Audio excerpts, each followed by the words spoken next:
Welcome to Bedtime Stories, Season 5, Episode 4, where I'll be reviewing Chapter 3 of Caught Up Loving a Trill 1, 4, the last book in the series of Caught Up Loving a Trill 1.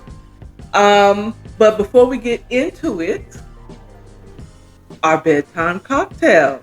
Dun, dun, dun, dun. And once again, it's going to be a simple juice spirit mixture. Now, the spirit that seems to be my favorite spirit of the time is bourbon whiskey or straight whiskey, but whiskey. Okay? So today, the spirit of the hour is Kentucky Gentleman. Now, this too is a cheap whiskey. It is, of course, a Kentucky whiskey, being that it's Kentucky Gentleman. And I got that for under $10 at Tower Liquors, and this is a whole liter, or was, because you can see I already made me a couple of old fashions last night, a good Friday night drink when I get home, and then a nice, lunchtime sip. So, but I didn't really try it by itself. Now, in the vein of past spirits that I've had on the show, I like to kind of taste it first. I have failed to do that with the last ones because I was kind of concerned because it was, it was cheap liquor. Duh. Okay. So here we go. I'm not even gonna do a whole shot. I don't even want to do that whole thing. I'm just gonna pour the rest. I just want to take a swig, just a taste of this Kentucky Gentleman. And I'm gonna say this, and I mean, people are gonna refute this, but everything if it's not because it's expensive, doesn't make it a good tasting spirit. Okay? There's many factors that will contribute to things being more expensive than not. It being popular, a rapper says it in their songs. Nobody's talking about Kentucky Gentleman. Okay? No one's singing about Kentucky Gentleman. Okay? But yeah, let's see. It's a homegrown Kentucky bourbon whiskey.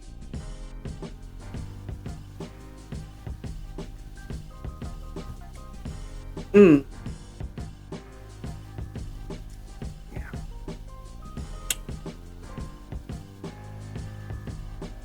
Yeah, that was cheap. It's cheap. If you want something to sip on, Kentucky Gentleman is not the sipping whiskey you want to get. This is purely to be mixed with something.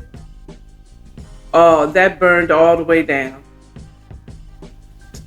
Just my taste buds are gone. This, no.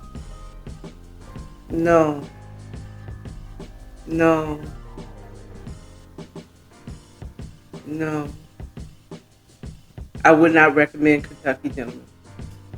Not if you're doing it neat. If you're gonna get something neat, you're gonna want to get something. You want to get Evan Williams. You want to get Benchmark. That's reasonably priced for whiskey. Like that's between $10 and $15 for less than a liter. This right here is made to be mixed, sugared up, bittered up, to even have it go down somewhat nice. Sorry, Kentucky Gentleman. No. Okay, but that's what we got today, and we're going to mix it up, and we're going to mix it real good. Mix it. Dun, dun, dun. Mix it. Dun, dun. Okay, so we're going to pour the rest into my shaker, and we're going to do 2 jiggers of bourbon whiskey.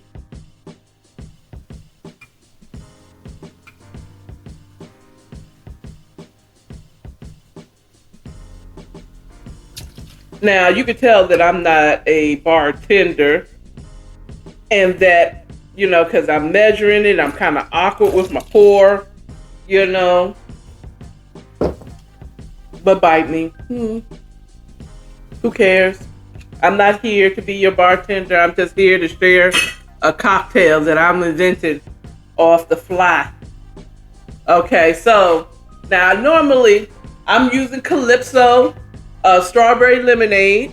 You get it from your local Kroger or grocery store. If they have it in your region, I hope they have it in your region. Calypso. This is a really good, I really do like their, and it's not expensive. I like their juices and lemonades and punches. Like last,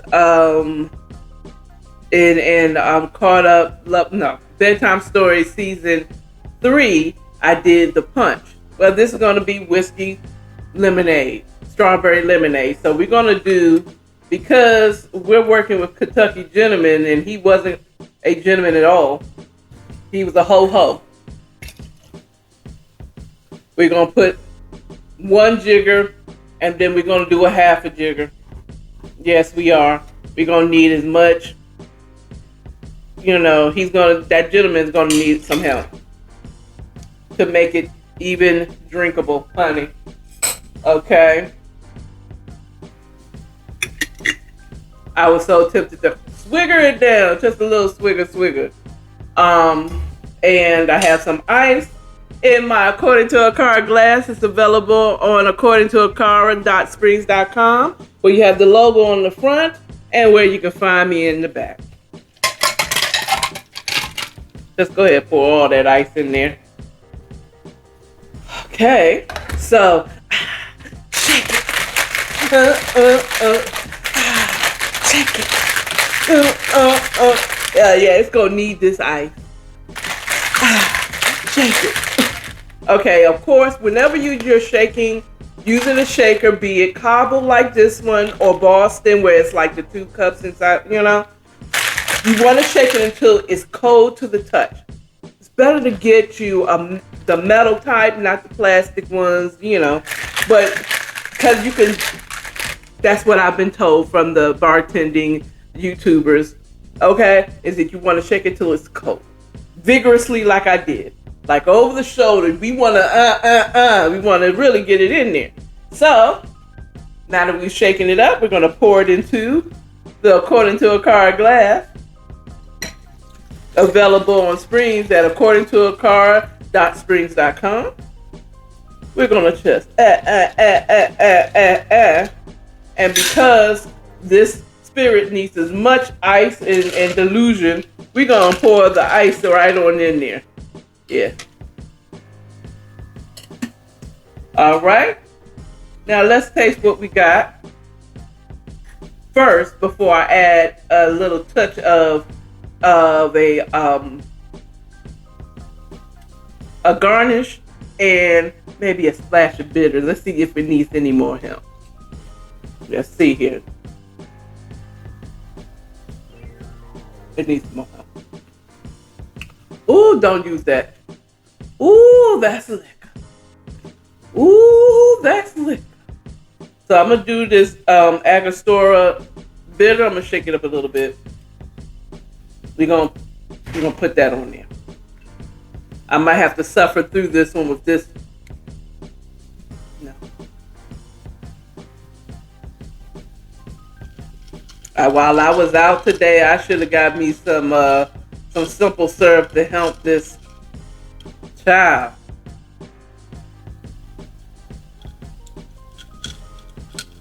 Okay. It's still nasty. Don't do that. Don't use Kentucky. I'm really saying this because I really feel like it's the Kentucky gentleman. He's not a gentleman at all. Oh, he's a ho-ho.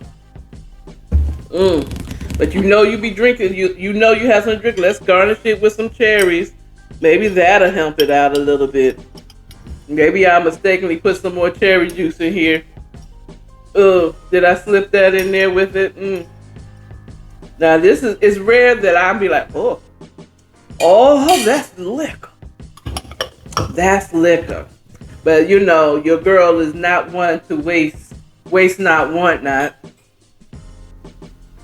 Ooh, I could have lied to y'all, but I don't believe in, I believe in being authentic. Don't do this.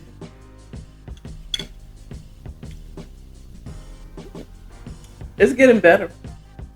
Maybe it's because it's the lemonade and not the fruit punch. The fruit punch is a little bit better. Ooh, that is liquor. Maybe I should have put 2 jiggers of the lemonade in there because you saw I just poured some more in there.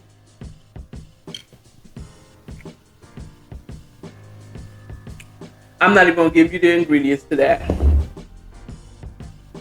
No. That's the bedtime cocktail. A nasty whiskey lemonade, strawberry lemonade. I don't suggest it. Well, I don't suggest Kentucky Gentleman. This one might be sitting on my counter for a whole minute. We ain't gonna never be that cheap to get that stuff. Kentucky Tavern, that special edition, that was only $7 at my local liquor store over here by my Empire liquor store. That is delicious, and that is only $7. But it's a smaller bottle. It's definitely a smaller bottle. But that Kentucky Gentleman is a ho-ho. He's a pimp called Slickback. That's what he is. He ain't even slick. He's a pimp called Bumbleback. I don't know. Anyway, but let's get into it. I could guarantee this chapter 3 is much better. Caught Up Loving a Trill One by Michelle Elaine. Chapter 3. So, chapter 3 starts off with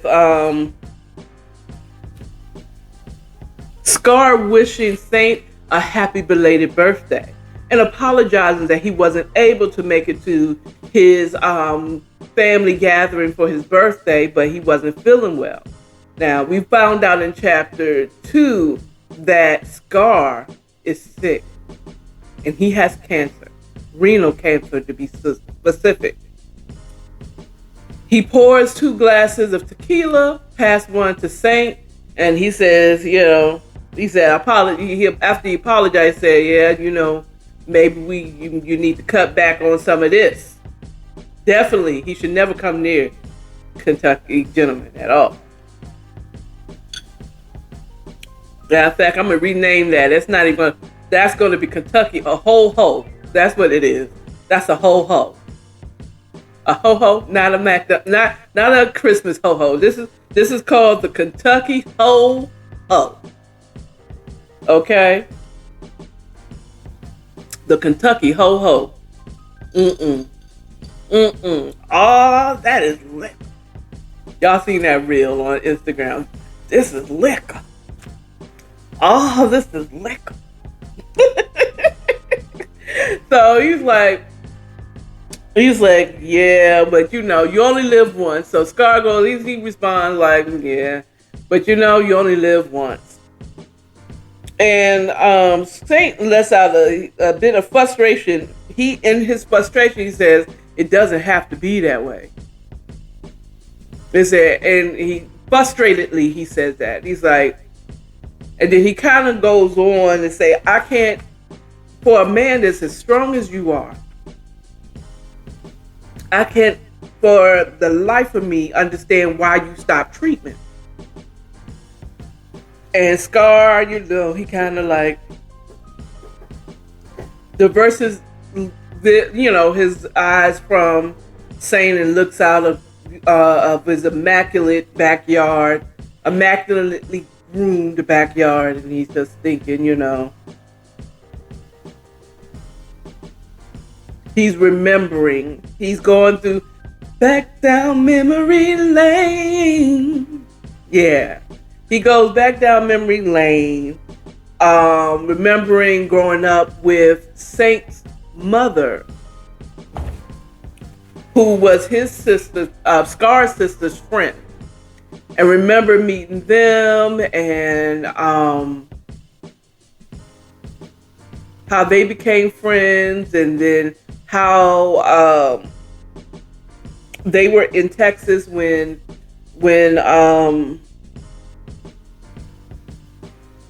Saint's father beat his mother to death. Let's be 100. He beat her to death in a drunken rage. He beat his mother to death. That's the reason why he's so he don't be having no man hitting on a woman. You know what I'm saying? You know, you want to see him snap? That's the reason why he almost took his sister Dana, baby daddy's life, because she didn't cry to him about how he put his hands on her, and now and then once again she didn't cried. Wolf cried. He put his hands on me. That was all he needed to hear to whoop his behind. But anyway, he's gone. Scar's going down memory lane in his head, and he was saying he responded after going down memory lane. He says to him that, you know,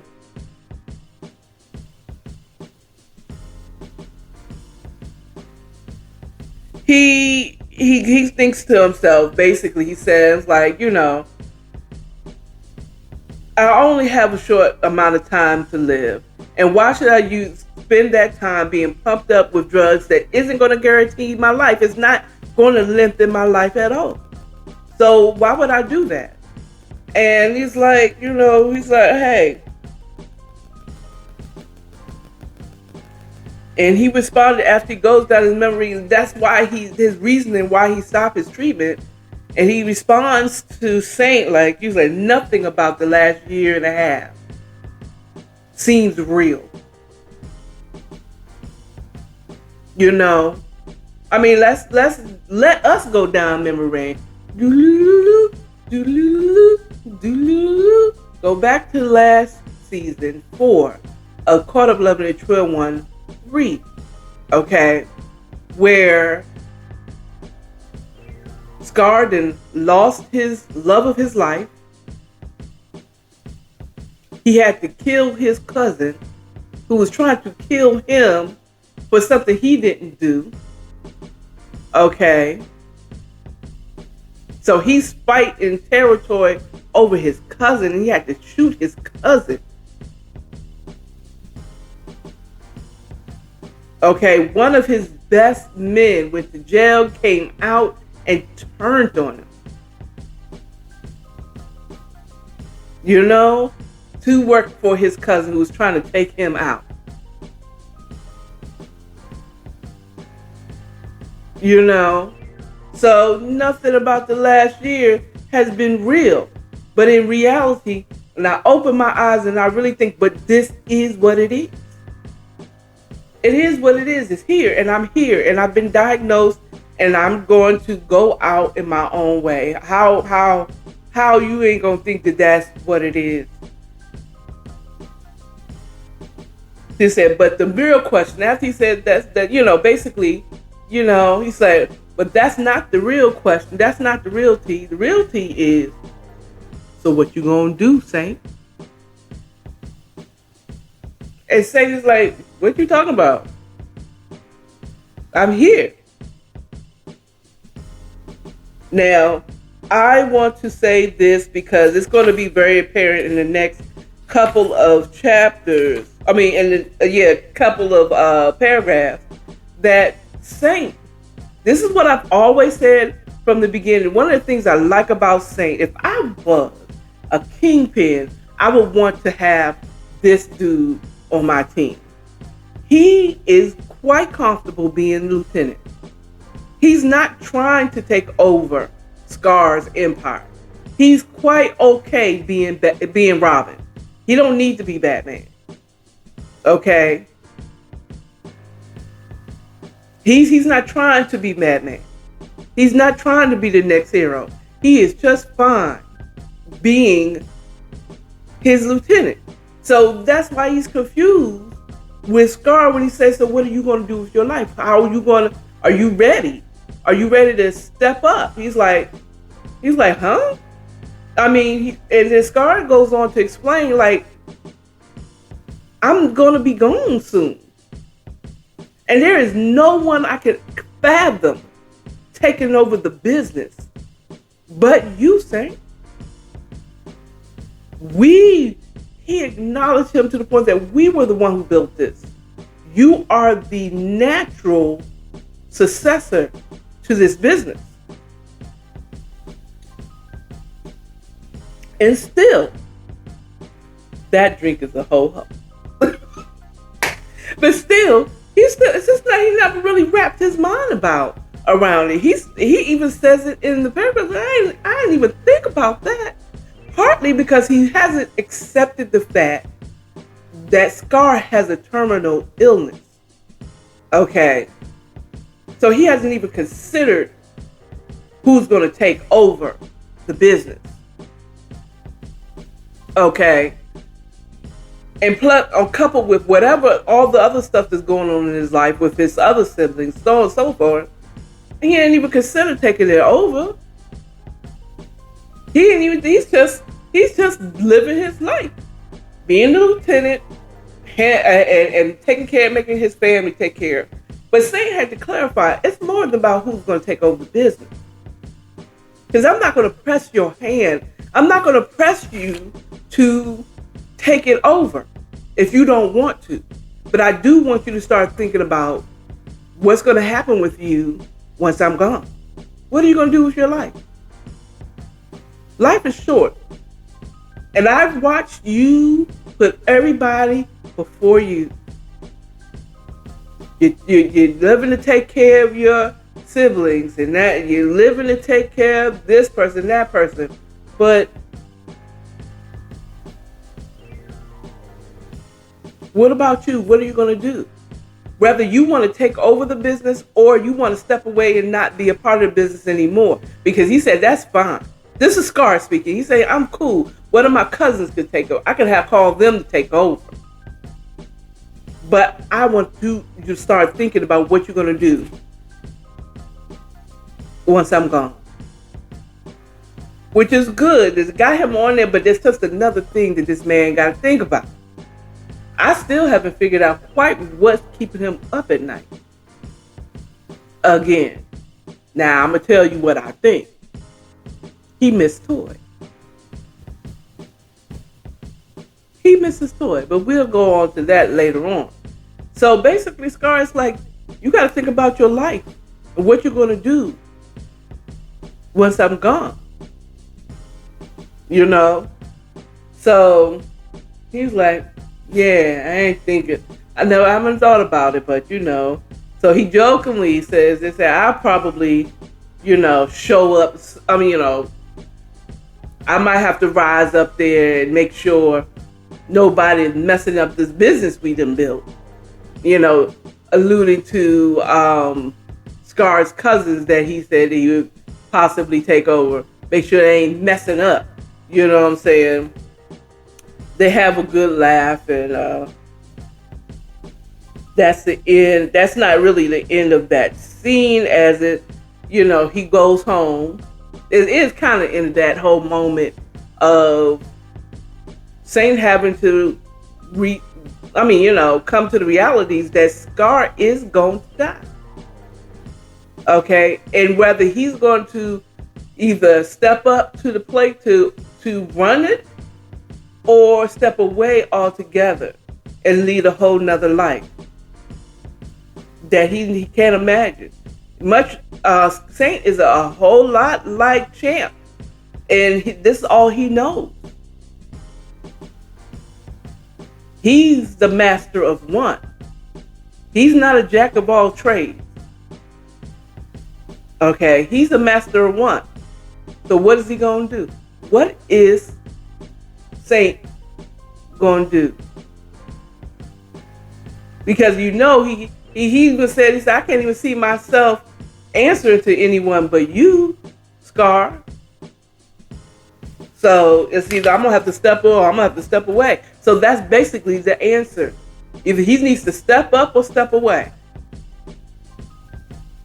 I think he's going to step up. And he's going to have his queen toy by his side. This is a trill one.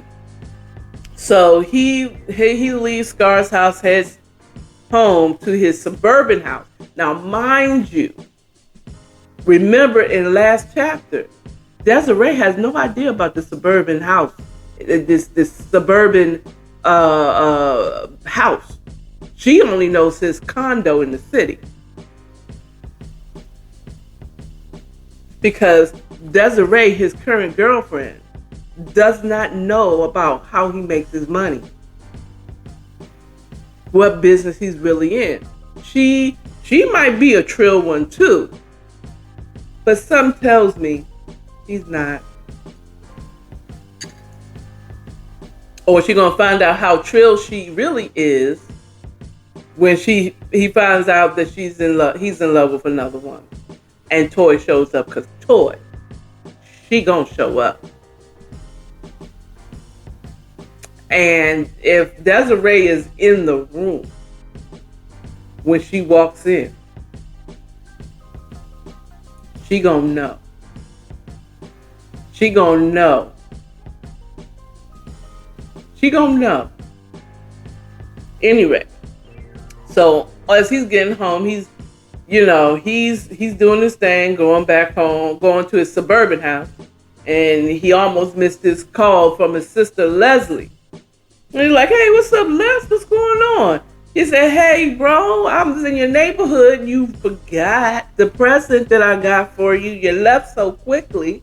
He's like, are you home? He's like, I'm about 20 minutes away. But you don't have to worry about nothing. I'll come swing by the house and pick it up. Plus, they'll give me an excuse to go and see my nephews. You say she's like, sure, that'd be nice. They've been wanting to see you lately too. So I said, all right. So is that that's bet. I'll just wait for you to come and get it. So of course, now he kind of goes down memory lane about his relation and connections to each sibling. Diana is the baby. He spoiled her. Okay. And Leslie is, it doesn't say directly, but I'm going to say that if she's probably next in line with him. He's the oldest. Then there's Leslie, Jabbar, his brother, and then Diana, the baby. Right? So that's also explains why he whooped up on her baby daddy's hind parts for putting his hands on his little sister, because that's the baby. So him and Leslie have a close relationship, kind of like me and my brother Kelsey. Me and him have the closer relationship because we're close in age. I'm the oldest. He's right next to me in the lineup of kids. So I talk to him a little bit more because we are more relatable. You know what I'm saying? So, so she's like, yeah, yesterday she said, I wanted to mention I had such a good time at your party. It was so nice. Everybody behaved themselves. And so they kind of kikied about how everybody behaved themselves. And Diana didn't throw no temper tantrum. And Jabbar didn't act his way. And, everybody just kind of acted like they had sense. And so they kind of, so there would be little awkward silences. You know how it's like, the thinking. So he's like, so Desiree was a really nice girl. Yeah, so what's going on with her? He's like, he already know now. Okay, so now everybody's going to be questioning. Now let's understand that Leslie and Toy form a bit of a bond when he was working in Atlanta. And when he brought her to, she knows about the suburban house and she knows about everything. She knows everything. Okay, she got the code to the safe. Okay, trust. Toy can have whatever she like. Toy can have whatever she like. Yeah. Anyway, she kind of goes into, she's nice. But and Saint knows that, okay, there's more coming.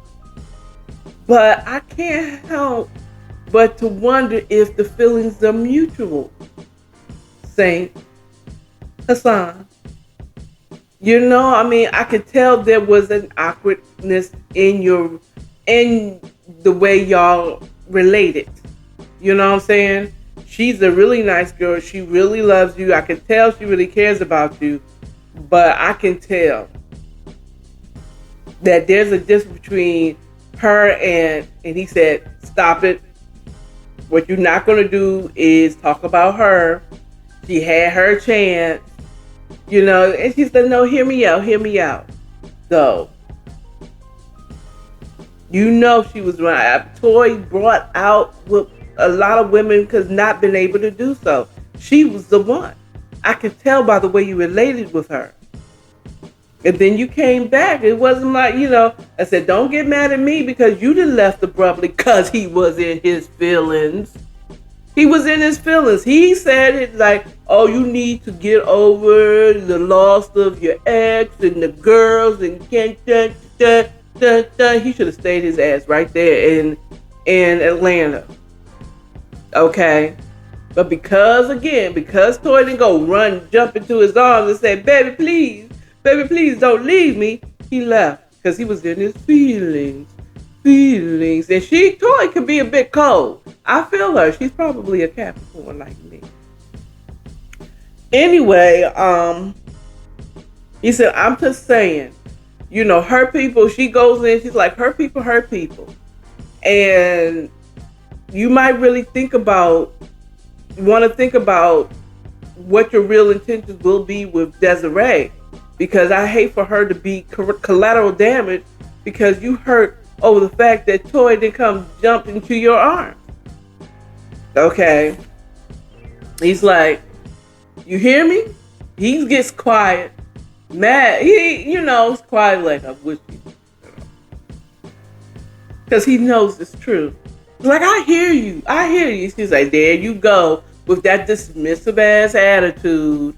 Okay, but whatever. So he lies and says, okay, I got another call coming in on the other end. I'll hit you back later. He's like, all right, I love you. He said, I love you too. So he gets off the phone and he's heading towards his house. And he changes direction and heads towards Desiree's house. Okay. Really, I think he goes to her. She's like, oh, this is a pleasant surprise. She's grinning, smiling. He's like, she lets him in the house. He's like, so what you doing? He's like, I'm about to cook dinner. I don't know what I'm going to cook. You want to stay? He's like, hell yeah. She's like, well, you don't even know what's on the menu. He's like, I got, with her, he pulls her close and kisses her. He's like, yeah, I got a million other things I can eat tonight, if you know what I mean. And she's like, stop being nasty. No, she didn't say that. She just kind of laughed and kissed him, and they head towards her bedroom, and you know what probably happened. And they had sandwiches that night because neither one of them has the energy to have a full-blown meal. Okay? So that ends chapter 3.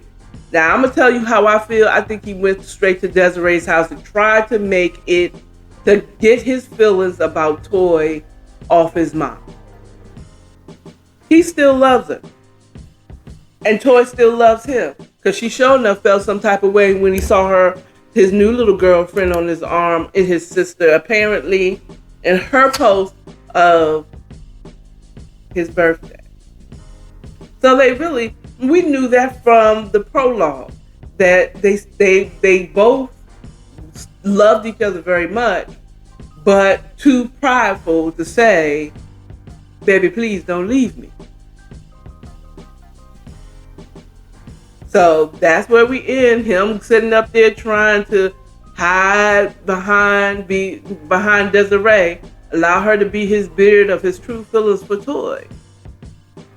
So he's gonna just hump on her like he's gonna try.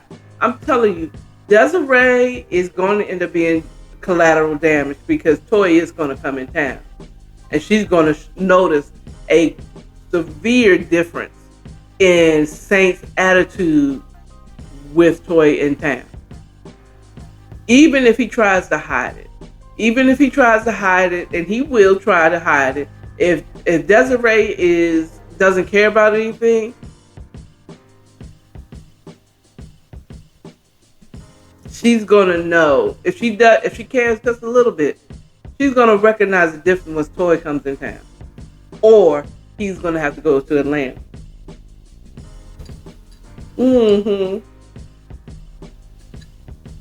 Yes, indeed. So there it is. That's the end of chapter 3. Come back to next week to get the next chapter, chapter 5, episode 6. No, absolute. Yeah, episode 5 of reviewing chapter 4 of Caught Up Loving a Trill One. If you want to get the series of books, please go to MichelleElaine.books.com and order the books and get some of her other series that she has. It will be in the description, and I'm going to make sure I put it on the screen down below of where you can find her books. Okay? Also, follow me on all platforms. According to AKARA, I have the morning chats on IG. You're going to love it. Okay? And where I talk about whatever's on my mind in the morning, share some auntie wisdoms, maybe talk about my opinion on the hot topic of the day.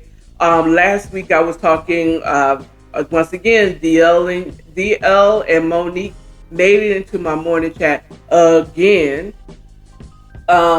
Also, I talk a little bit about that versus that Omarion and Mario versus, and the verses no one asked for.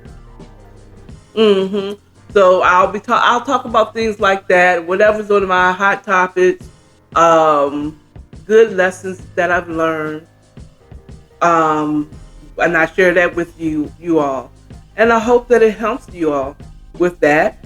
Also, go to teesprings.com or springs.com and get merch. I have glasses, I have t-shirts, I have face coverings. Child, I have a little bit of everything except for underwear and socks. Okay? Go there and check that out. Also, how you can support this channel will be available in the comments. Okay? The best way you can really support this channel is tell a friend, tell a kin, like, share, and subscribe. Thank you for your time. You all have a wonderful, wonderful, wonderful evening.